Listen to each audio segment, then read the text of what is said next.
আসসালামু আলাইকুম, কেমন আছেন আপনারা সবাই? আমি মোহাম্মদ এনামুল ইসলাম আছি মালয়েশিয়া থেকে। বড় মতোই মালয়েশিয়ার কিছু তথ্য এবং আপডেট দেওয়ার চেষ্টা করি। প্রথমত আপনারা জানেন যে আসলে কলিং ভিসা চালু হয়েছে স্যার আপনার প্লান্টেশন সেক্টরে। একটি মাত্র সেক্টরে তারা প্রথম পর্যায়ে কলিং ভিসা চালু করছে, যেখানে ম্যানুয়ালি মানে সরাসরি মালিক কর্তৃপক্ষ, যে সকল মালিক কর্তৃপক্ষগণ আছেন তারা সরাসরি কর্মী নিয়োগ দিতে পারবে। মানে কোনো অনলাইনে কোনো ঝামেলা নাই, সরাসরিভাবে একটা সহজ পদ্ধতিতে মালয়েশিয়া সরকার এই বিষয়টা করছে। এটা খুব সুন্দর বিষয়। এখন অনেকে আসলে প্রশ্ন করতেছেন যে ভাই, আমি আসলে কলিং বিষয়ে মালয়েশিয়াতে যেতে চাই, কিন্তু আসলে ফ্রি বিষয়ে যেতে চাই। ফ্রি বিষয়ের ব্যাপারে যদি একটু বলতেন কেমনে কি হবে, অথবা কিভাবে ফ্রি বিষয়ে যাওয়া যাবে মালয়েশিয়াতে। এখন যেহেতু কলিং ভিসা খুলছে, সবারই নানান ধরনের প্রশ্ন আছে। ওকে, আজকের এই গুরুত্বপূর্ণ বিষয়টা হলো মেন যে ব্যাপার। আপনারা জানেন যে ফ্রি বিষয়ে আগে কি জানতে হবে। যারা কিনা ফ্রি বিষয়ে আসতে চান, আপনাদের অবশ্যই আগে ফ্রি বিষয় সম্পর্কে জানতে হবে। আসলে ফ্রি বিষয় কি?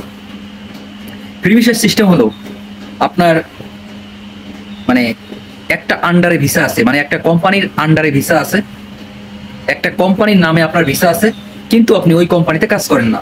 আপনি কাজ করেন অন্য একটা জায়গায়, অথবা অন্য একটা সেক্টরে, অন্য একটা সাইডে। ব্যাপারটা হচ্ছে এরকম, মানে আপনি আসবেন যে কোম্পানির নামে, ওই কোম্পানি আপনাকে আনবে এখানে, ইমিগ্রেশন শেষ করবে, মেডিকেল শেষ করবে, শেষ করার পর ভিসা কন্টিনিউ করে আপনার হাতে পাসপোর্ট দিয়ে দেবে। আপনার মন মতো আপনি অন্যান্য সব জায়গায় কাজ করতে পারবেন।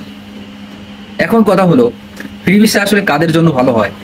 ফ্রি ভিসা হলো তাদের জন্য ভালো হয় যারা কিনা মালয়েশিয়াতে অনেক বছর কাজ কাম করছে, অনেক দিনের অভিজ্ঞতা আছে, ভাষায় তারা পারদর্শী, সবকিছু জানাশোনা আছে। তাদের জন্য ফ্রি ভিসা অনেক সহজ কাজ। আর যারা কিনা নতুন আসবেন, ভাবতেছেন ফ্রি ভিসা আসবেন, সব জায়গায় কাজ কাম করবেন, মন ইচ্ছা মতো কাজ কাম করবেন, ব্যাপারটা আসলে ওরকম হয় না। আপনি যেহেতু নতুন লোক, কিছুই জানেন না, সেই ক্ষেত্রে ফ্রি ভিসা আপনার জন্য অনেক কঠিন হবে। এই কারণে আমি আপনাদেরকে বলবো, যারা কিনা ফ্রি ভিসা বলেন, অবশ্যই আপনাকে দেখতে হবে যে আপনি আসলে পারদর্শী কিনা, আপনি ফ্রি ভিসার যোগ্য লোক কিনা, অথবা যোগ্য ব্যক্তি কিনা, সেই ব্যাপারটাও যাচাই বাছাই করতে হবে।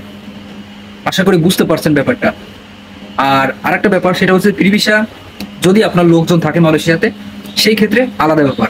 যদি কাজের সিস্টেম করতে পারে সে, তাহলে আপনার জন্য ভালো হবে। এখন কথা হলো, বর্তমান পরিস্থিতিতে ফ্রি ভিসার অনেক লোক মালয়েশিয়াতে কাজ কাম নাই, অনেকে কিন্তু বসে আছে। কারণ এর মেন কারণ হচ্ছে অনেকেরই ভিসা হচ্ছে কনস্ট্রাকশন সাইডে, তারা কাজ করে কোম্পানিতে, রেস্টুরেন্টে, দোকানে, আরো নানান জায়গায় কাজ করে। তাদের কিন্তু বর্তমান কাজ কাম নাই মালয়েশিয়াতে।